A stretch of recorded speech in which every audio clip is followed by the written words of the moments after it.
So unless you've been living under a rock, you might have noticed that the mainstream media in the United States, ye old corporate media, really wants you to know about the Trump impeachment, which should make you very, very suspect because this is the most obvious kind of sleight of hand. Look at what the left hand is doing so you don't see what the right hand is doing.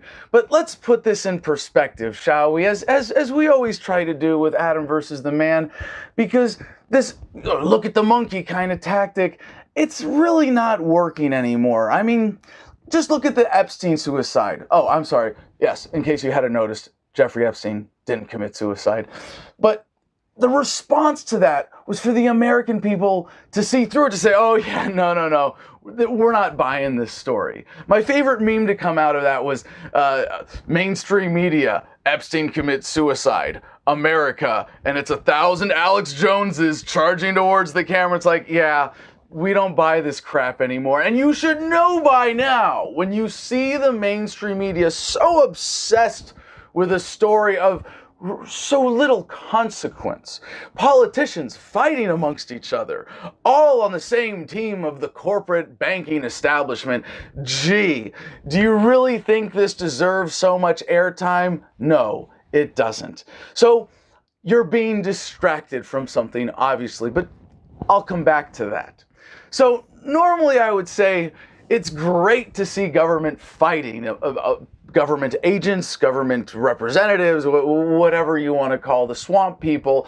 If they fight amongst each other, they don't have as much time or energy to screw over the American people, to pass more laws in Congress. I would think of that as progress, and perhaps the Trump impeachment serves as a distraction. But you have to first ask, does he deserve to be impeached? Let me make my position absolutely clear. Yes, he does, along with a lot of other people, but I'll come back to that too. So, high crimes and misdemeanors. The Ukraine phone call? Really, Democrats? Of all the things you thought you could float to your base that they would eat up, of all the offensive things Trump has done, the Ukraine phone call? Really? That's what you're sinking your teeth into. Now, when I looked at that story for the first time, and I don't want to cover this. I don't. Trump is a master of distraction. He is a master of this political sleight of hand. He is playing a certain kind of 4D chess, but not to serve the American people. No, obviously to serve his own interests.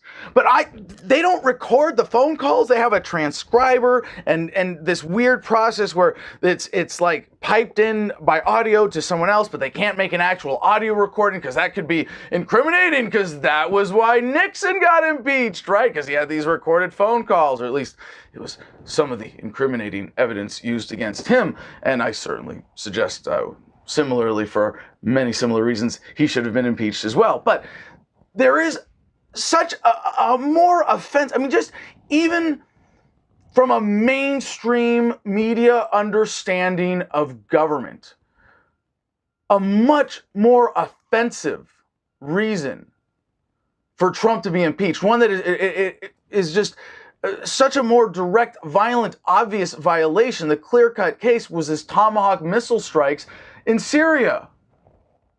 How many tens, hundreds of millions? It doesn't matter. The military-industrial complex, for them, it's a drop in the bucket. The alleged chemical weapons attack is the excuse.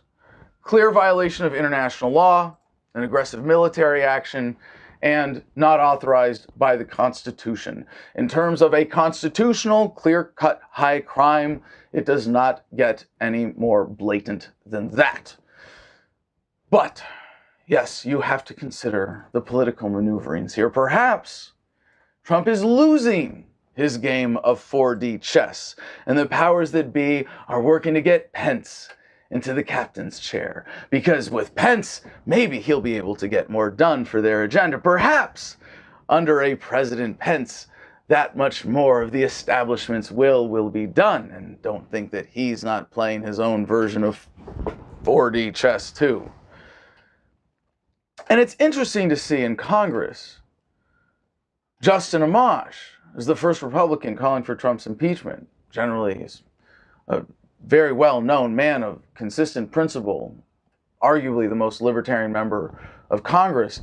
And then you see in contrast, Rand Paul having gone from opposing Trump in the Republican primary when he was running against him to taking the we're going to be friendly and we're going to get policy achieved now approach. Take your pick. But posted by Zero Hedge today, we saw voters in key battleground states oppose impeachment, according to polls. Yes.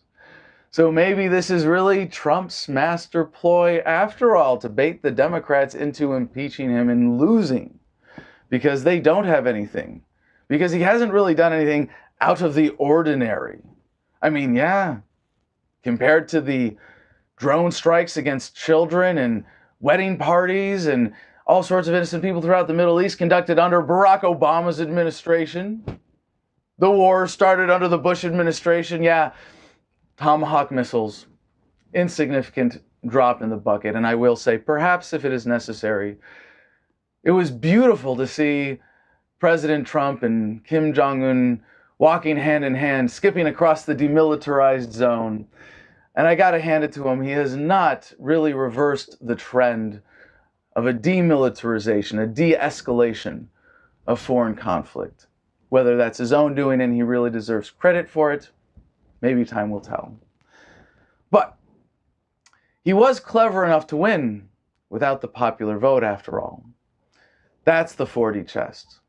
But more importantly, to the Democrats. Now this is really fun. Got this from Grabbian.com. Grabby News. 98 things Democrats have said Trump could be impeached for.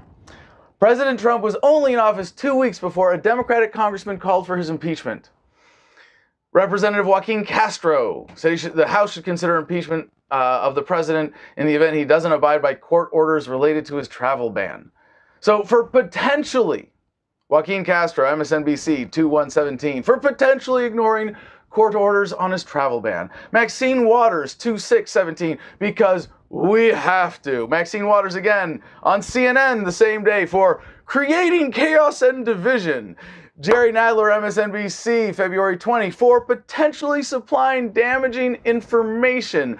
Maxine Waters, there's a hit list here. Maybe this next one from Maxine Waters, 323, for trying to, quote, undermine Hillary Clinton and therefore undermine our democracy. Yes. I'll skip ahead. There are some other characters on this list. Al Green, 51517, for firing Comey. Lawrence Tribe, 514, because he regards himself as above the law.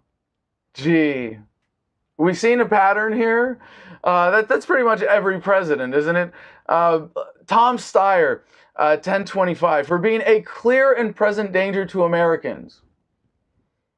Not like the drug war that both parties support, the police state that both parties support, the militarization of police that the federal government makes possible. Let me get back to the funny stuff. All right.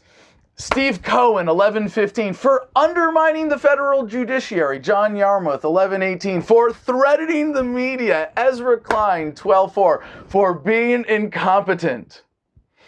Oh, geez. I don't have time. This list goes on and on. For being unworthy and despicable, Maxine Waters, 32718. I mean, I guess I should give Nancy Pelosi a shot here, because this is the best one. For betraying his oath of office. Yeah, that's a quote from Nancy Pelosi, that Donald Trump should be impeached for betraying his oath of office. The oath to support and defend the Constitution against all enemies, foreign and domestic, which allegedly has these great checks and balances built into it. No. But because they're all part of the system, they're all a bunch of clowns. They're all swamp monsters. They're all part of this evil system.